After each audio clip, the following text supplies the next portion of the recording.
English and Maths for apprenticeships remains a challenging issue for Kingston and Carlshilton College.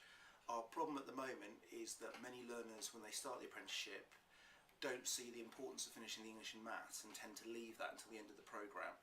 That means that often they finish their vocational element of the apprenticeship and then never complete the English and Maths. I think what we need to move forwards is a situation where they do the bulk of the English and Maths potentially at the start of the course on a kind of 10 to 15 week programme, and then if they're successful move on to the vocational area. That would mean the English and Maths is completed and put to one side. I also think we need better diagnostic screening of learners at the start of the course, so that we're making sure we're putting them into groups which their needs are similar. At the moment, one of the problems we have with a lot of apprenticeship groups is in a group of say 8 to 10 learners, they'll range from students that are at level 2 to students that are maybe at entry 2, and that makes them the teaching of them quite complicated. I think there is certainly mileage in looking at IT solutions to do work remotely and to look at an approach where more exercises are completed. But there is an issue of what do you do with learners at entry 2, entry 3 who have grammatical issues within, say, English, and could that be taught on a computer? I have concerns about that. I think, yes, if you're at level 1, level 2, and you're not 100% sure on apostrophes, using a computer program would solidify that.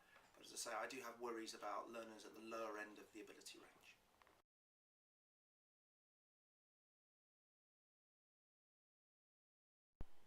So for apprentices, I think there needs to be an awful lot more interactive and engaging learning. At the moment, we've got lots of different resources that students could be able to use to be able to contextualise in terms of vocational areas. So they're quite generic resources now, but can be contextualised very, very easily.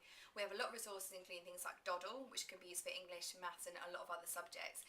And they're interactive PowerPoints online, which again can be contextualised for different subjects, but also they have interactive documents alongside them, whether or not it's an anagram quiz or whether or not it's a proper exam style question that's independently marked and given instant feedback from, and that's excellent for students to be able to access when they're not on site on a regular basis. We also have things like BKSB, which is a sort of a diagnostic tool for both English and Maths. It identifies which areas you are strong at and which ones you're weak at, and provides you with activities which you can do to be able to increase your particular areas. So for example, mine would be spelling, for example. I'm dreadful at that. So it will give me a specific set of resources that I could access independently to improve my grades on those ones. The other things that we have, as well as things like Caboodle, these are interactive e-books which staff can set independent homework on, but students can access independently as well. They also have things like embedded video clips in to again help to consolidate learning in an outdoor environment.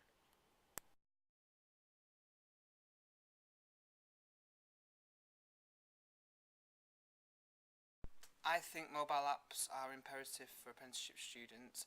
Some of them are only here for as little as 6 hours a week, so it's really important that they get to do something outside of the college environment. It's easily accessible, they like mobiles, they can do it on the bus on the way in and the way home from college, so I think it's a really, really important tool.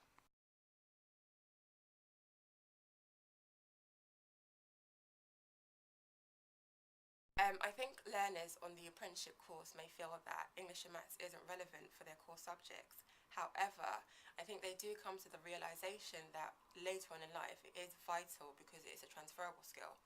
Even if they're doing subjects like engineering and hairdressing, when it comes to things like speaking to their customers, they have to be very articulate.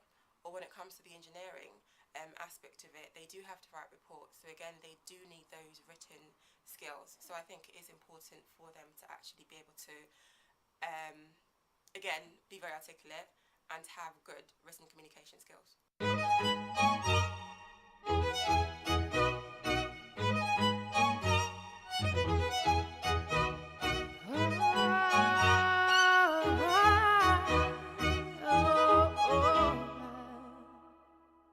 We're 1,000 miles from comfort. We have traveled land and sea, but as long as you are with me, there's no place I'd rather be. I would away forever, exalted